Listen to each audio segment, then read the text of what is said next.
기도하겠습니다. 사랑의 하나님 감사합니다. 저희가 이 늦은 시간에 또 화요 성경 공부를 위하여 모였습니다. 그 가운데 주님께서 은혜 내려주시고 주께서 우리의 지식을 더하시며 또 그 지식을 통하여 우리가 삶을 살아가는 또 은혜를 누리게 하옵소서. 예수님 이름으로 기도합니다. 아멘. 아멘. 네, 그러면 일단 어, 잠시만요.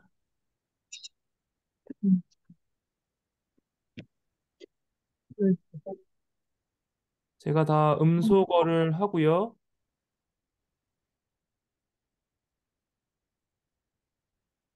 예,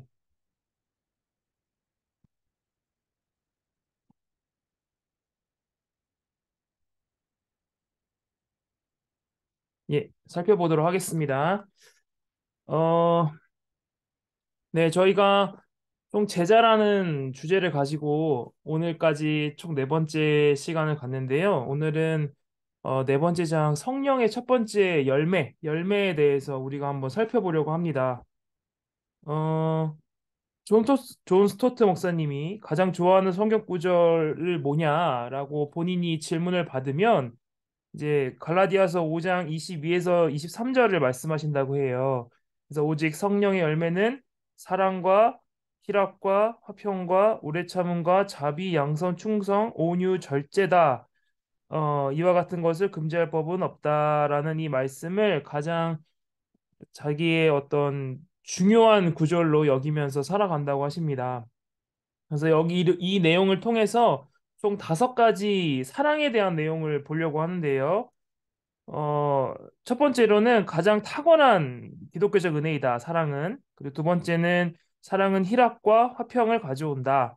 또 사랑은 행동을 낳는다. 사랑은 절제의 균형을 잡는다. 사랑은 성령의 열매이다라는 내용을 가지고 이 사랑에 대해서 우리가 또 담임 목사님 설교를 통해서 사랑에 대해서 계속 고린도전서를 통해서 배워왔는데 오늘은 또 존 스토트 목사님의 이 책을 통해서 이 사랑에 대해서 우리가 좀 살펴보도록 하겠습니다. 먼저는요, 사랑은 가장 탁월한 기독교적 은혜이다라는 거예요. 어, 성령의 열매 중에서 사랑이 가장 높은 위치에 위치하고 있습니다. 사랑이 가장 중요하고 또 사랑이 필수적인 것이죠. 이런 질문을 이제 하게 돼요. 뭐냐면 그리스도인의 주된 표지는 무엇인가라는 겁니다. 이걸 다시 말하면 무엇이냐면 하나님의 님의 자녀로 인증되는 표식이 무엇인가? 증거가 뭐냐? 무엇을 보고 이 사람이 하나님의 자녀인지를 우리가 알 수 있는가라는 질문을 우리에게 하게 되는 겁니다. 그래서 사람들은 다양한 걸 얘기하게 되는데요. 진리가 하나님의 자녀로서의 최고의 어떤 표식이다, 증거다라고 말하는 사람이 있고, 또 믿음이다라고 말하는 사람이 있으며, 또 어떤 사람은 종교적 체험을 하면 그 증거다, 경험이죠. 또 어떤 사람은 섬김이다라고 말하는 사람도 있다고 합니다. 네. 이렇게 다양한 것을 이제 말하는 사람들이 있는 것이죠. 또 섬김을 말하는 사람도 있고요. 이게 총 네 가지를 이제 존 스토트 목사님은 말씀하세요. 먼저는 진리인데요. 진리는 건전한 교리입니다. 반드시 필요한 내용이에요.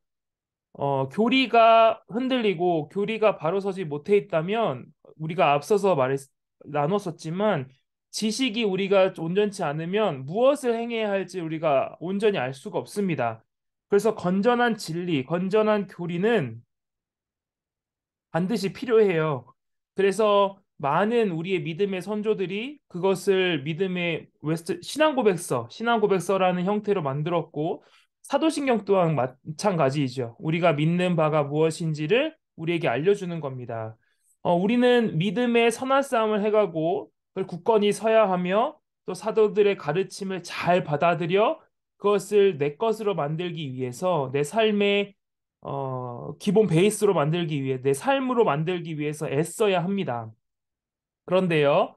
그런데 사랑이 없는 지식은 교만하다라고 어, 그 바울은 이야기하고 있어요. 고린도전서 8장 1절에 보면 지식은 교만하게 하고 사랑은 덕을 세운다라고 말합니다. 아무리 지식이 많아도요. 그 지식이 사랑으로서 있지 않는다면 그 지식은 오히려 사람들을 정죄하는 도구로 사용이 되죠. 그래서 지식은 오히려 나를 교만하게 할 뿐이고 지식과 사랑이 함께하지 않으면 이 덕이 세워지지가 않습니다. 그래서 우리의 삶은 사랑이 필요한 것이죠. 또 믿음에 대해서도 이제 말하는 사람들이 있는데 믿음 또한 너무나도 중요한 교리입니다. 루터가 이제 이신칭의를 얘기했죠. 믿음으로 말미암아 우리가 의롭게 된다라고 이야기를 했습니다. 참으로 진정한 그리스도인은 을 만드는 것은 이제 모든 기독교 교리 중 첫 번째는 바로 이 믿음이죠. 믿음이 있는 자가 그리스도인이 되는 것이니까요. 그런데 바울은 고린도전서 3장, 13장 2절에 보면요. 모든 믿음이 있을지라도 사랑이 없으면 내가 아무것도 아니다라고 말합니다. 어, 믿음이 있지만 그 안에 사랑이 없으면 이 또한 온전한 모습이 아닌 것이죠. 또 종교적 경험에 대해서도 말하는 사람들이 있는데 그리스도를 통해서 직접적으로 하나님과 관계를 맺는 것은 매우 중요합니다. 결국에는 우리의 신앙생활이 관계거든요. 죄를 지은 것은 그 관계가 단절된 거기 때문에 우리가 하나님을 믿고 살아가는 것은 그 관계를 더욱 세워나가고 그 관계를 맺는 일입니다. 그런데요, 하나님께서 그 관계를 맺으면서 주시는 그 은사 안에서, 우리에게 주시는 은혜 안에서 아무리 그 은혜가 많을지라도 사랑이 없으면요. 그것은 그냥 소리나는 구리와 울리는 꽹과리 같다라고 고린도서 13장 1절에서 이야기해요. 아무리 우리가 관계를 맺고 그 하나님의 은혜를 체험하며 그 가운데에서 경험들이 많이 쌓여져 가도 그 가운데 사랑이 없다면 무용지물이라는 것이죠. 또 마지막으로 섬김인데요. 섬김도 중요합니다. 그런데 여기서의 섬김은 특별히 가난한 사람, 가난한 사람에 대한 섬김이에요. 가난한 자들, 어려운 삶을 살아가는 자들을 섬기는 일을 해야 한다라고 말하는데 이 또한 매우 중요합니다. 이것도 하나님께서 우리에게 요구하시는 바이기 때문이에요. 선행이 없는 믿음은 죽은 것과 같습니다. 하지만 바울은 내 몸이 불사르게 내줄지라도 사랑이 없으면 내게 아무 유익이 없다라고 고린도전서 13장 3절에서 이야기해요. 우리가 하는 하는 사랑들이 그리스도를 통해서 경험하게 되는 그 사랑이 없다면 그 사랑이 드러나는 우리의 섬김이나 선한 사람, 어려운 사람을 돕는 일이 아니라면 그것 또한 온전한 일이 아니다라고 말하는 것이죠.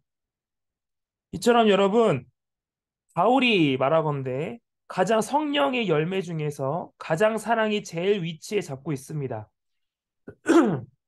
모든 것들 다 중요해요. 믿음도 중요하고 진리도 중요하고 경험도 중요하고 섬김 다 중요합니다.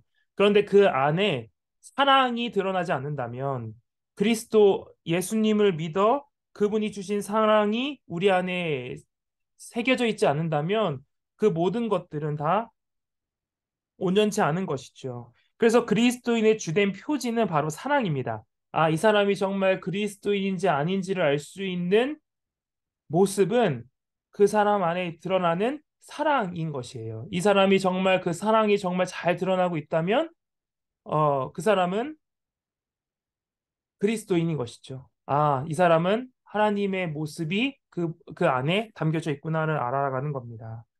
그래서 바울은 사랑의 우월성을 둡니다. 왜냐하면 하나님이 사랑이시기 때문이에요. 여기서 말하는 사랑은 단순한 사랑이 아닙니다. 모든 인류가 믿지 않는 사람들도 사랑할 수 있어요. 그런 수준의 사랑을 말하는 것이 아니에요. 하나님 예수님께서 우리 이 땅에 오셔서 보이신 그 사랑, 굳이 행하시지 않으셔도 됐었죠. 예수님과 사실 우리와의 관계는 원수입니다, 원수. 원수의 관계예요. 우리가 하나님과의 관계가 끊어진 것은 하나님이 니네 이제 필요 없어. 니네 미워. 너네가 관계를 맺지 않을래라고 파기된 관계가 아닙니다. 우리 편에서 하나님이 너무 싫어서 내 마음대로 살겠습니다라고 파기된 언약이에요. 그 관계가 깨진 겁니다. 우리 측에서 하나님께 더 이상 저는 하나님과 관계 맺고 싶지 않아요. 라고 해서 파기된 관계인 거예요. 그래서 원수가 되었죠. 그래서 하나님께서는 굳이 우리를 위해서 어떠한 일을 행하시지 않으셔도 됩니다. 그런데도 하나님께서는 우리와 이 관계를 제대로 다시 회복시키시기 위해서 자기 자신이 손수 사람의 형태로 오셔서 죽으시고 우리를 살리시는 그 사랑을 보이셨거든요. 원수까지도 사랑하는 모습을 우리에게 보이신 겁니다. 이 사랑을 받은 존재가 바로 그리스도인이라고 불리는 거고, 그리스도인은 그 사랑을 받았으므로 이제 그 사랑을 드러내며 살아가는 겁니다. 그래서 하나님이 그 사랑을 우리에게 보여주시고, 하나님은 그 사랑 자체이시니 우리가 그 모습을 닮아가며 살아가는 것이고, 그것을 우리가 가장 그리스도인으로서 이 모습을 우리가 지녀야 한다라고 여기며 살아가는 것이죠.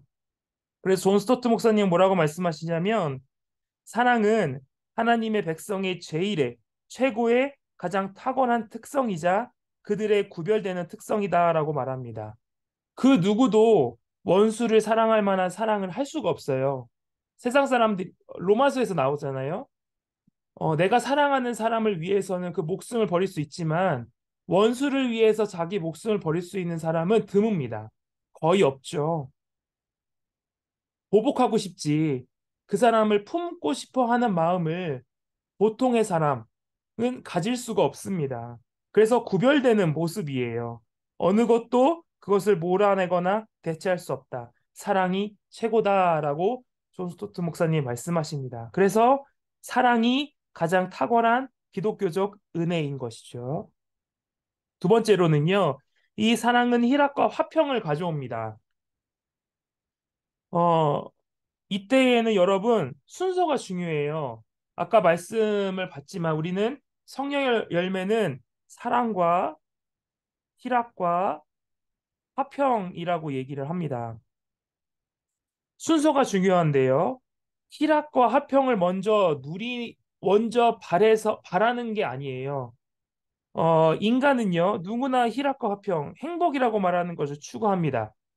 근데 이 행복은요, 쉽게 얻을 수가 없어요. 행복을 추구한다고 해서 누구나 쉽게 얻을 수 있는 게 행복이 아닙니다.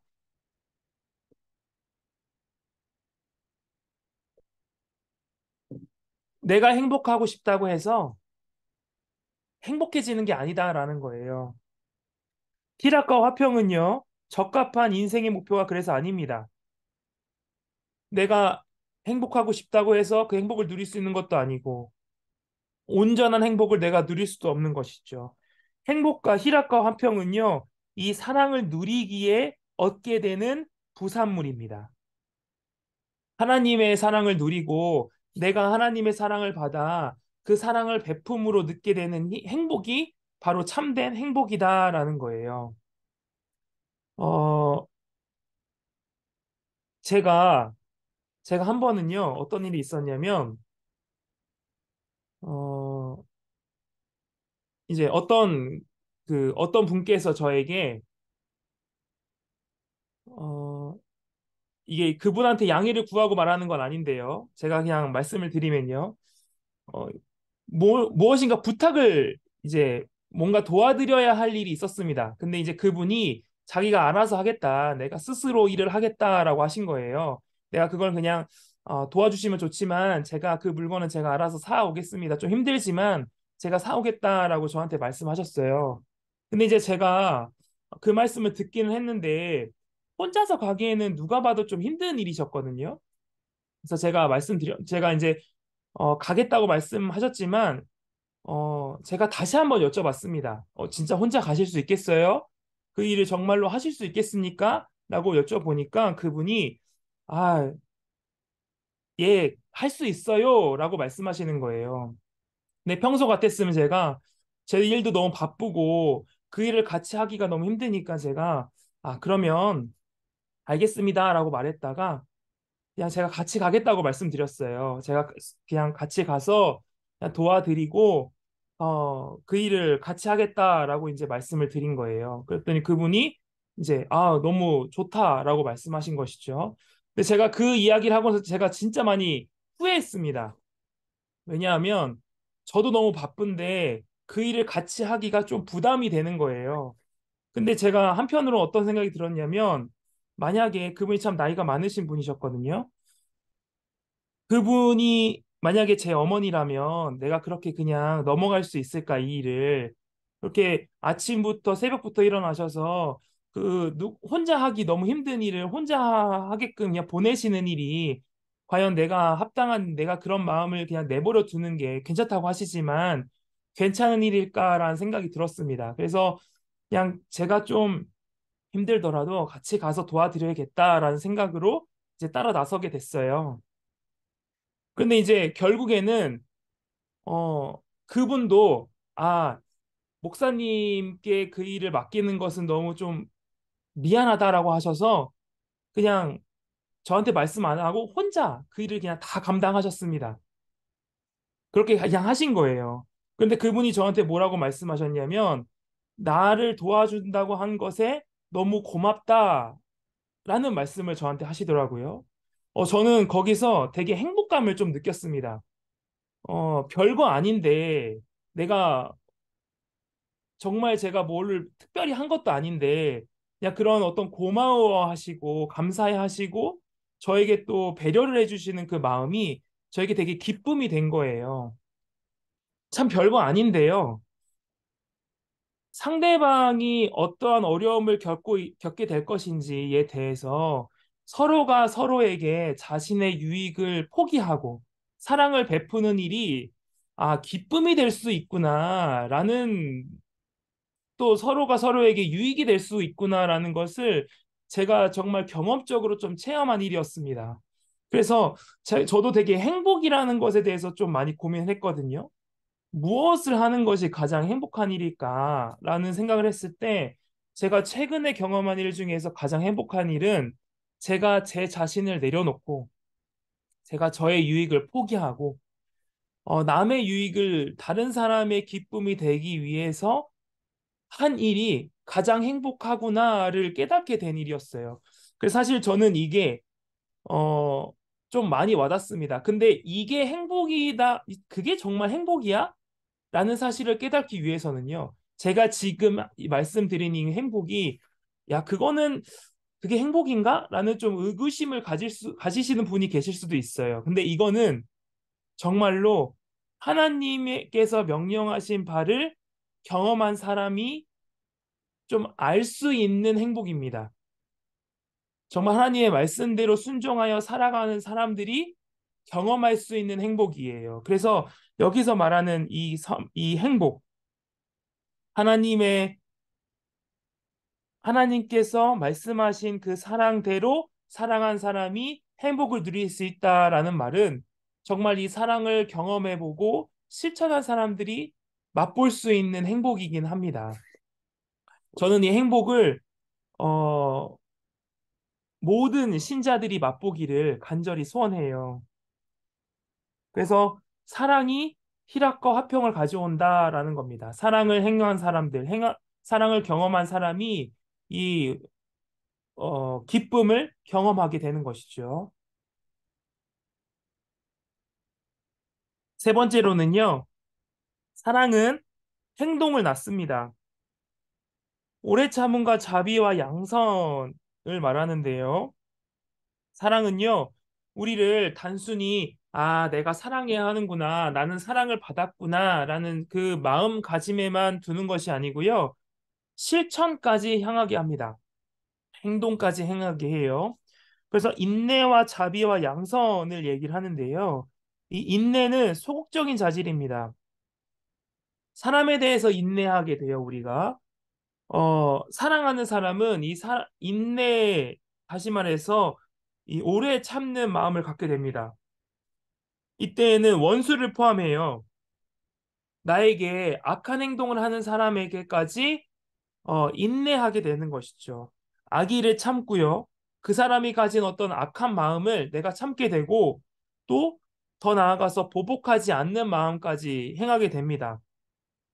이거는 또 사실 하나님께서 어, 공의로운 분이시니 합당한 처벌을 내리실 것이다라는 마음까지 갖고 있는 거예요.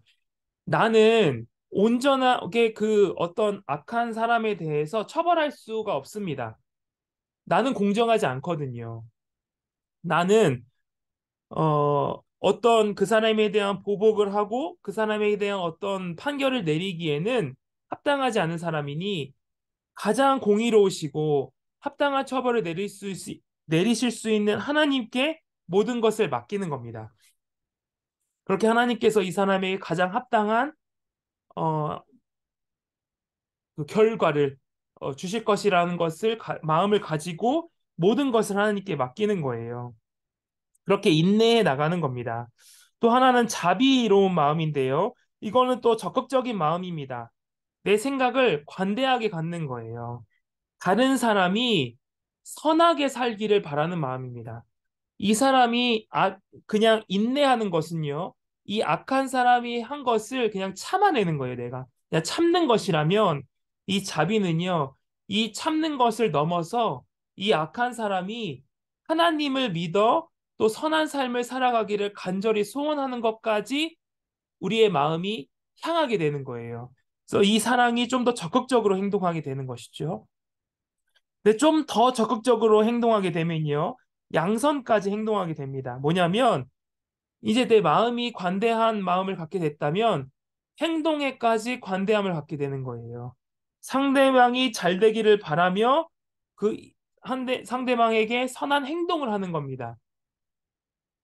어, 도와, 내가 이 사람이 정말 잘 되기를 바라는 마음에서 너는 정말 나에게 악한 일을 했지만 나는 이 악을 행한 사람들, 나에게 어떻게 보면 원수가 된 사람들에게 유익이 되기 위한 일을 적극적으로 행동하는 것이죠. 도움을 준다던가, 뭐, 복음을 전한다든가, 아니면 필요한 것이 있다면 그 사람에게 내어준다던가, 그런 식의 어떤 행동으로서 그 사람을 도와주는 겁니다.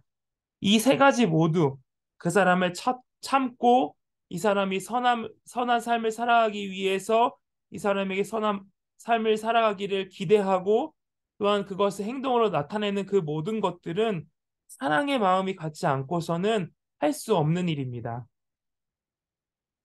마지막으로는요, 사랑은 절제에 의해서 균형을 잡게 됩니다. 세 가지인데요, 바로 충성과 온유와 절제를 이야기해요. 충성은요, 약속들을 지킬 때 나타나는 신뢰를 말합니다. 어, 약속을 지켜나가는 거죠. 하나님과의 약속을 충성되게 지켜나가는 거예요. 또 온유는 다른 사람을 겸손하게 또 사려 깊게 대하는 겁니다. 그런데요, 이 모든 것들을 행할 때에 바로 절제가 우리 안에 있어야 합니다. 우리의 어떤 본능이나 또 기질이 있죠. 각각이 가지고 있는 어떤 기질, 성품들이 있습니다. 좀 욱하는 성질이 있을 수 있고요. 어쩌면 다혈질이나 이런 것들이 있을 수 있죠. 또 혀에 대한 문제도 있어요. 말을 좀 조심하지 못하는 것들. 그리고 이 말을 하지 않으면 내가 참지 못한다라는 어떤 그런 말에 대한 어떤 문제들이 있을 수 있습니다. 또 혈기에 대한 것들이 내 안에 있죠. 사랑으로서 사람을 상대한다라는 것은 이 모든 것들을 통제하고 여기라고 하는데 억제하는 겁니다. 억제하는 것. 다스리는 거예요. 고린도전서에서도 보면 10장에 보면 고린도서 10장의 그, 그 이슈는 다른 사람의 유익을 위해서 내 자유를 포기하는 겁니다. 내 자유를 포기하는 거예요. 이게 고린도전서 10장의 이슈입니다. 내가 고기를 먹어도 돼요. 예수님께서는, 하나님께서는, 그래, 제사상에 올려졌던 거, 그게 시장에 나와서 너희가 먹는 거 전혀 문제가 안 된다고 말씀하시는 거예요. 그런 것들, 나를 우상으로 섬기는 것과 우상을 섬기는 것과 나를 섬기는 일에 있어서 아무 문제가 안 되니까 제사를 드리고 시장에 나온 그 고기 너희 먹어도 돼. 근데 만약에 너네가 우상을 섬기고 나온 고기를 먹는 일에 있어서 새로 믿음을 가진 사람이 시험에 든다면 너네 그거 먹으면 안 된다. 그 사람들의 신앙을 위해서 너네 먹으면 안 돼라고 말하는 겁니다. 내가 고기를 먹을 자유가 있고 내가 말할 자유가 있고 내가 어떤 것에 분노할 자유가 있고 내가 어떤 것을 행동할 자유가 다 있지만 누군가에게 그게 덕이 되지 않는다면 내 행동이 그 사람의 믿음에 덕이 되지 않고 오히려 시험거리가 된다면 너네 그거 억제해야 한다라는 겁니다. 그 사람을 정말로 사랑한다면 너네 그거 억제해야 한다라는 거예요. 내 안에 억제함이 있어야 되는 겁니다. 내 모든 행동에 있어서 억제하는 삶을 살아가야 한다라는 겁니다. 그래서 다른 사람을 섬기는 일, 다른 사람을 돕는 일, 다른 사람과 관계를 맺고 섬기는 일에 있어서는 먼저 나를 다스릴 줄 알아야 하는 겁니다. 사랑을 행동을 하기 위해서 누군가를 돕기 위해서는 덕을 세워 나가야 하는 거예요. 그래서 여러분, 아무리 좋은 일을 하고 평소에 아무리 좋은 일에 열 가지를 해도 한 가지 그 사람에게 상처될 만한 일을 하고 말을 하잖아요. 그럼 그 열 가지는 의미가 축소되거나 더 이상 의미를 갖지를 못합니다. 저 사람은 나에게 아무리 좋은 일을 해도 나한테 상처 주는 일을 하네. 나는 그 상처 입은 일을 사람들은 더 크게 느끼게 돼요. 참 그게 아쉽게 느껴지죠. 선한 일을 하고 그 사람을 돕는 일을 많이 한 사람 입장에서는 참 아쉬움이 느껴지지만 참 대부분의 사람들은 10개의 좋은 일보다 한 가지 안 좋은 일을 더 많이 기억하게 됩니다.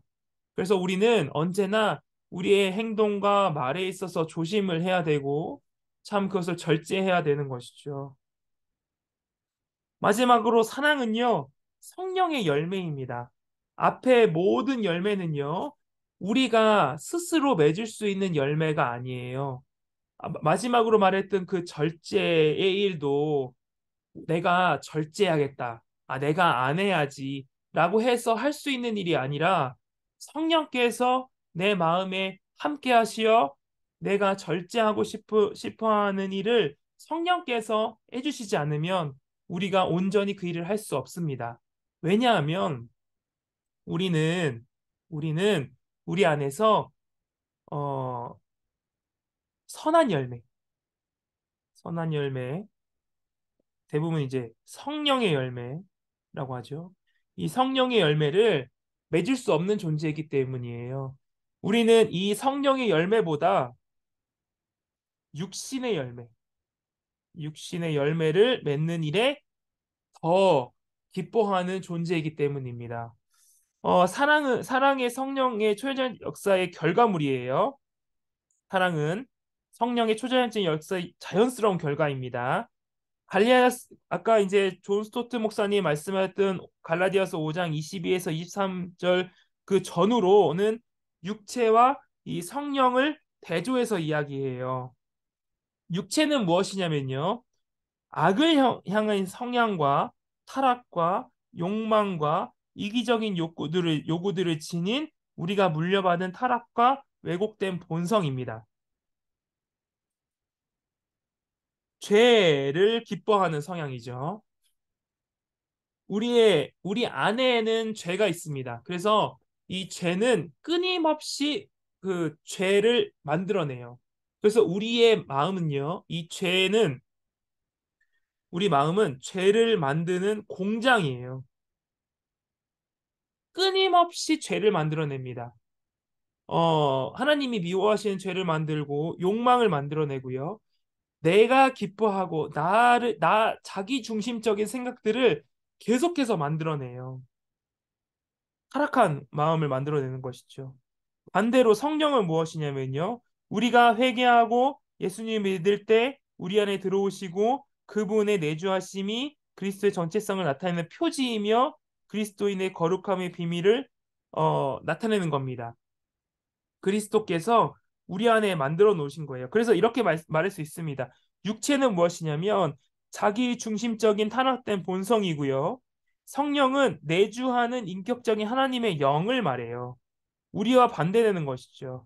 하나님이 기뻐하시지 않는 것, 하나님께서 싫어하시는 것, 싫어하시는 것, 반대로 하나님께서 기뻐하시는 것, 기뻐하시는 것이 바로 이 성령이고 육체인 겁니다.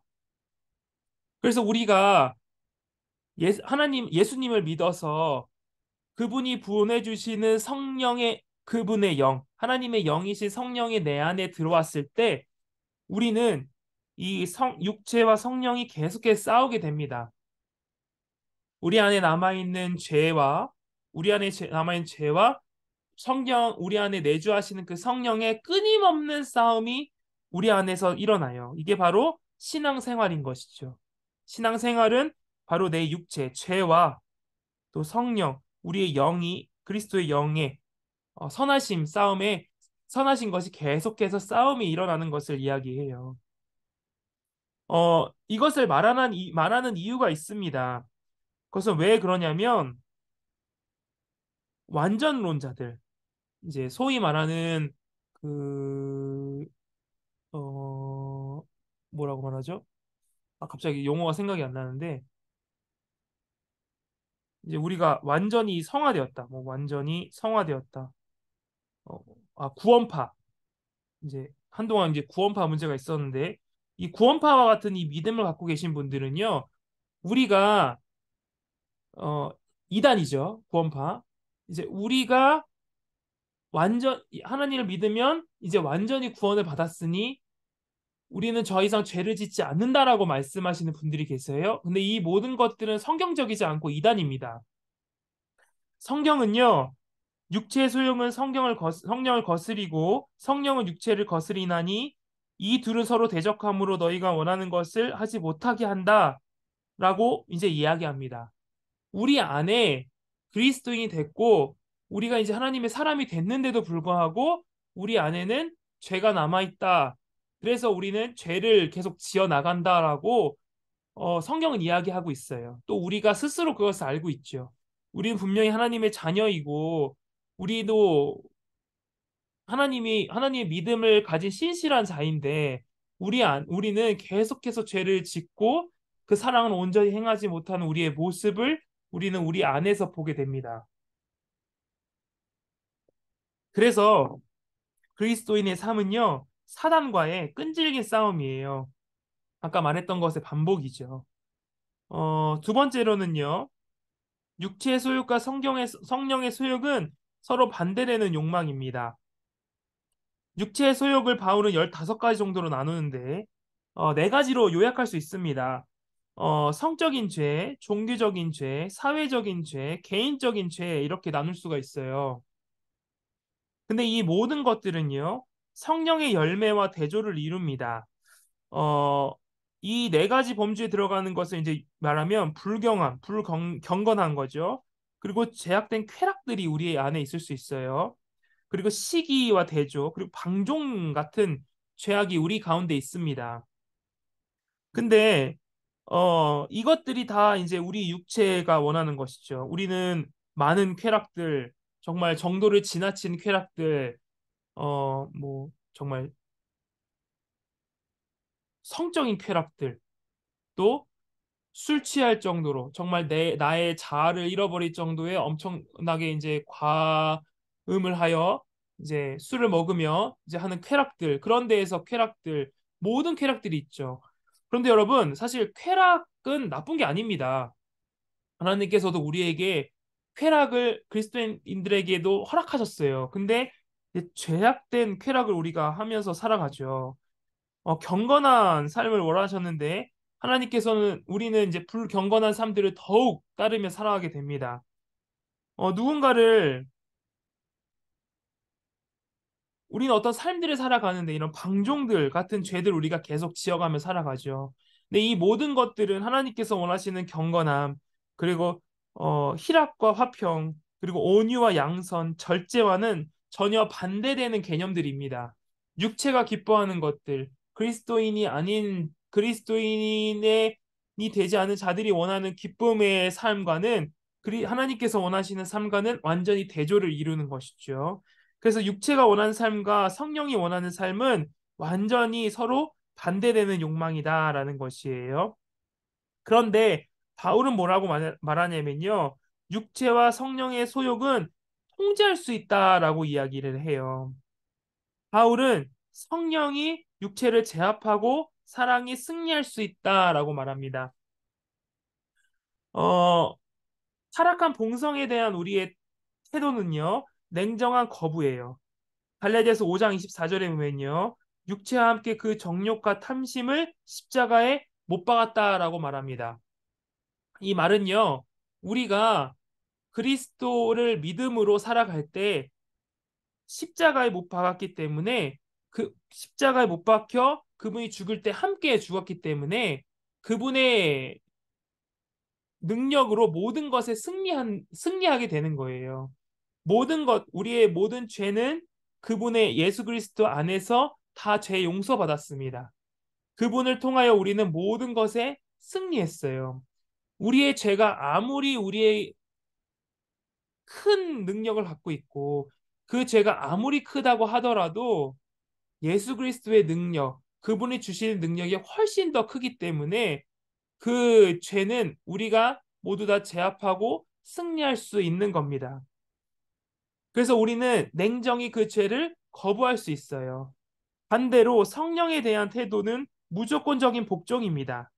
너희는 성령에 따라 행하라. 그리하면 육체의 욕심을 이루지 아니한다라고 말합니다.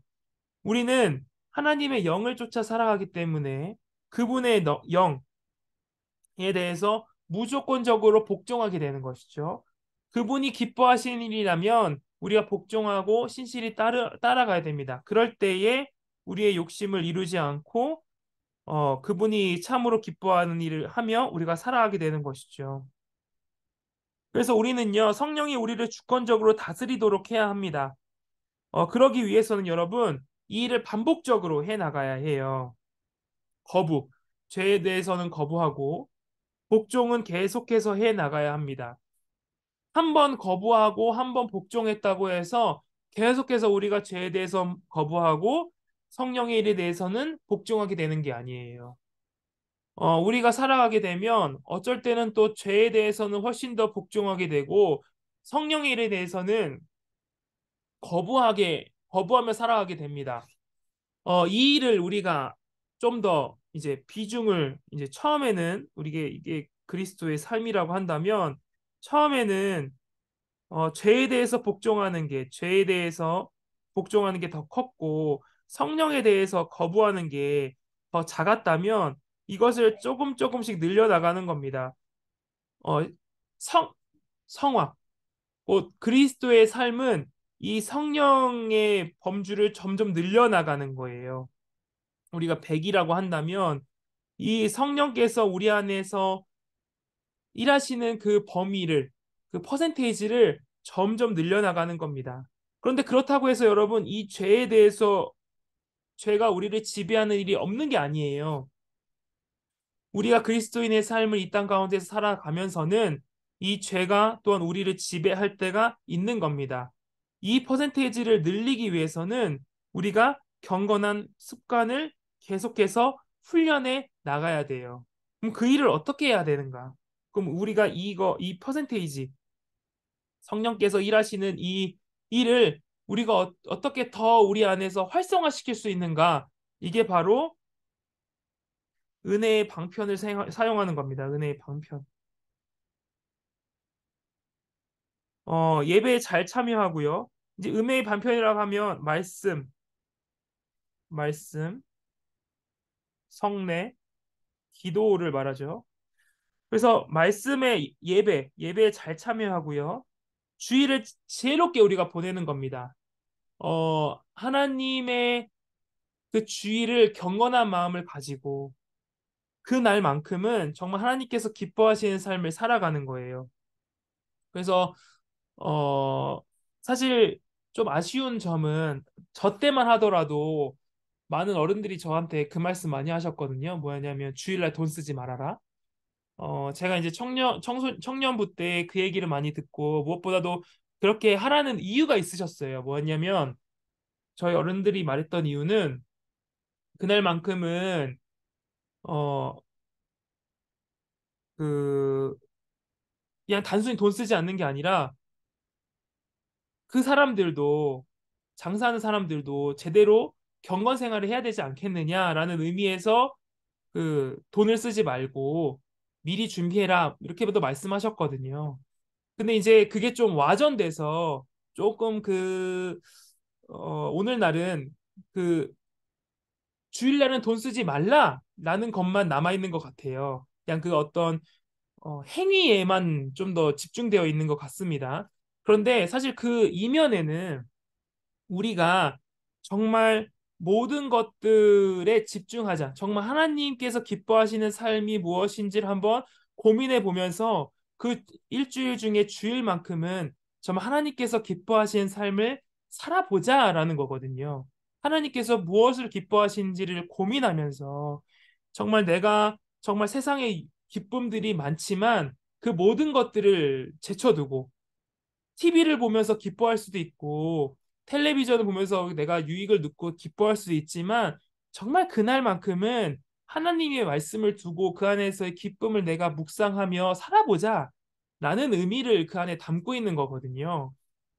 그 의미가 이제 좀 더 드러나는 것이죠. 그리고 하나님께 기도하고요. 성경을 읽어가고 또 성만찬에 참여하는 겁니다. 그리고 이제 이것도 더 중요한데 그리스도인과 우정을 맺는 겁니다. 어, 이제 책을 읽어 나가면 어떤 거를 말하면요. 내가 기독교적인 영성, 그러니까 하나님과의 관계를 쌓아감에 있어서 우정을 이야기해요. 우정. 여기서 말하는 우정을 얘기하는데 이건 무엇이냐면 경건한 친구를 사귀는 일입니다. 경건한 친구. 정말 믿음이 신실한 친구를 사귀어 서로가 서로에게 유익을 주는 거예요. 대표적으로 이제 다윗과 요나단 네, 관계를 이제 예로 들고요. 또, 그, 디모데와 누구죠? 바울, 디모데와 바울의 관계를 말합니다. 정말 이 관계가 정말 끈끈하고 친구 이상이거든요. 네, 여러분, 여기서의 친구는요, 단순히 나이가 엇비슷한 관계를 말하지 않습니다. 왜냐면 여러분, 다윗과 요나단도 나이 차이가 꽤 많이 났다고 알고 있거든요. 그리고 바울과 디모데도 내 사랑하는 아들이라고 말할 정도로 정말 그 나이 차이가 많이 나는 관계예요. 근데 이 두 관계의 우정은요, 서로가 서로에게 큰 유익을 주는 관계입니다. 이처럼 여러분, 우리는 친구를 사귀어야 되는데, 뭐 많은 친구들이 있지만 성경에서 말하는 우정은 이처럼 신실한 관계 속에서 그리스도 안에서 맺어가는 관계죠. 가장 좋은 관계는 부부겠죠. 부부. 부부 안에서의 우정입니다.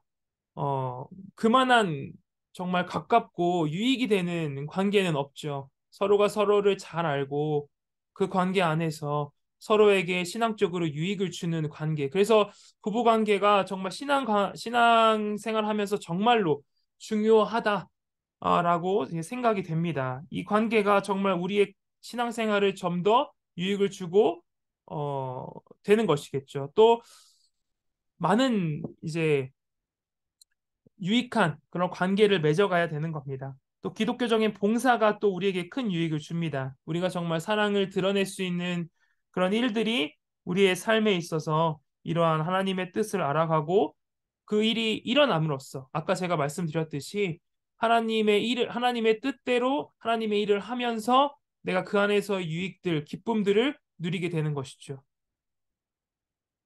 결론을 맺어 보겠습니다. 우리가 제자로 살아간다라는 것은요, 성령의 열매를 맺어 간다라는 거예요. 이 말은 무엇이냐면, 어, 그 성령의 열매를 완전히 맺으신 이 땅 가운데 맺으신 예수 그리스도를 닮아가는 삶입니다. 그래서 제자가 된다는 것은요, 예수 그리스도를 닮아가는 것인데, 그것은 바로 성령의 열매들, 예수 그리스도께서 맺으신 그 성령의 열매를 맺어가는 겁니다. 그래서 우리가 어떻게 보면 참 짧은 내용이지만 그 사복음서의 내용을 읽어 나가는 것이 참 유익해요. 무엇이 유익하냐면 이것이 바로 예수님이 어떻게 그 삶 가운데 사셨는지 또 어떤 마음으로 살아가셨는지를 알기 때문입니다. 예수님께서 우리가 이 마음을 아는 것이 중요한데요. 예수님께서는 마음과 삶을 알아가는 것이 중요한데 예수님께서는 정말 온유한 마음으로 다른 사람들을 사랑하며 정말 애정을 가지고 살아가시거든요. 만약에 예수님께서 그런 마음을 살지 않으셨다면 정말 진노의 자녀들에게 과연 너네들 멸망할 거니 너네들 빨리 나한테 돌아와야 한다라는 말씀을 하셨을까요? 정말 이 멸망을 바라보고 있고 하나님을 대적하는 자들이 정말 예수님께서 멸망하기 원했다면 또 선지자들도 그렇고 말하지 않았을 겁니다. 그들에게. 그 진노를 너네의 마지막 때가 이를 것이다라는 얘기를 하지 않으셨을 거예요. 이 말은 단순히 너네가 멸망할 거다라는 말이 아니라 빨리 오라는 거거든요, 다시. 나에게 돌아오면 니네가 멸망하지 않을 거야를 말씀하시는 거거든요. 그 마음이 우리를 봐야 됩니다. 예수님께서 어떠한 마음으로 이 사복음서에 드러나고 계신가? 어떠한 마음이 이 사복음서 안에 들어와 있고 사도들은 또 그 마음을 어떻게 설명하고 있고 또 그들은 살아가고 있는가를 우리가 봐야 됩니다. 그리고 그 삶이 하나님을 의지하여 어떠한 삶을 살아갔는지 또한 우리가 봐야 합니다. 그분이 하나님을 믿으며 또한 그 모든 고통을 어떻게 감내하고 살아갔는지를 우리가 또 바라봐야 하는 것이죠.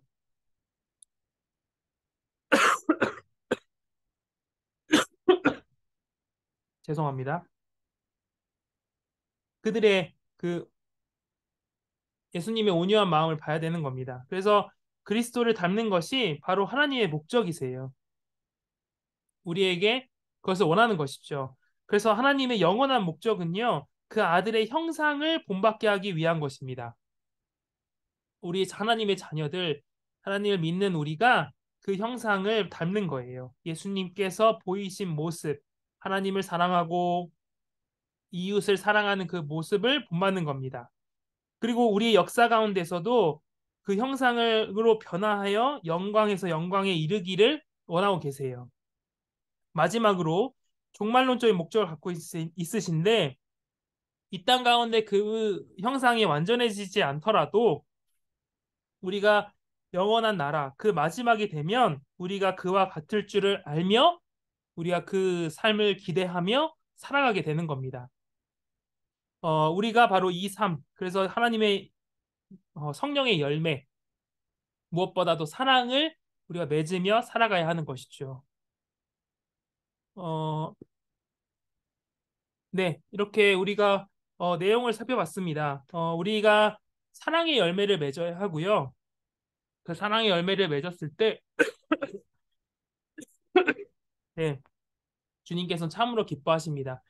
그래서 어떤 일을 하시든지 무엇보다도 이 사랑은요, 교회의 그리스도인으로서 또 교회에서 각자의 역할을 맡아 행하며 살아가는 누구든지 다 이 마음을 가지고 살아가야 합니다. 목회자가 여러분, 지식이 아무리 많아도요, 사랑의 마음이 없으면 아무 유익이 없습니다.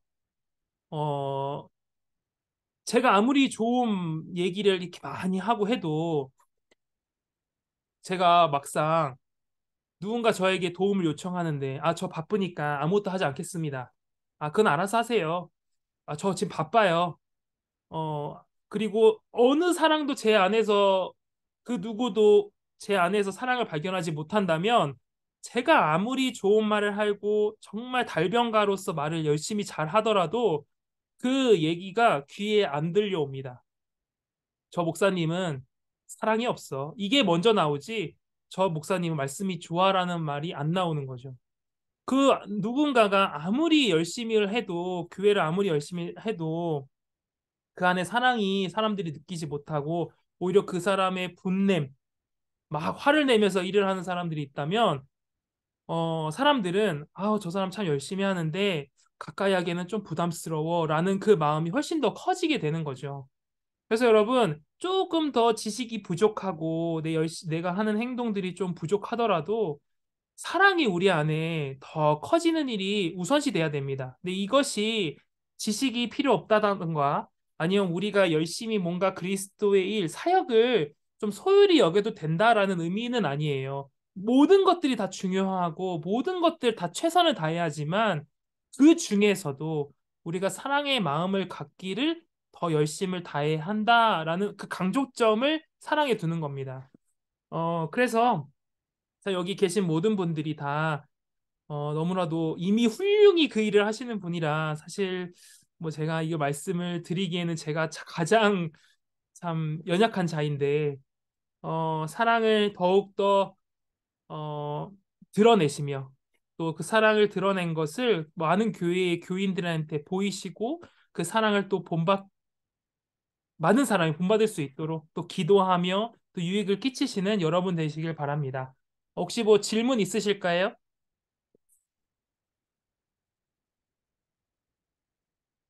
질문 있으실까요? 예. 없으시면 예, 오늘이 어, 마지막 날입니다. 오늘 마지막 날이고요.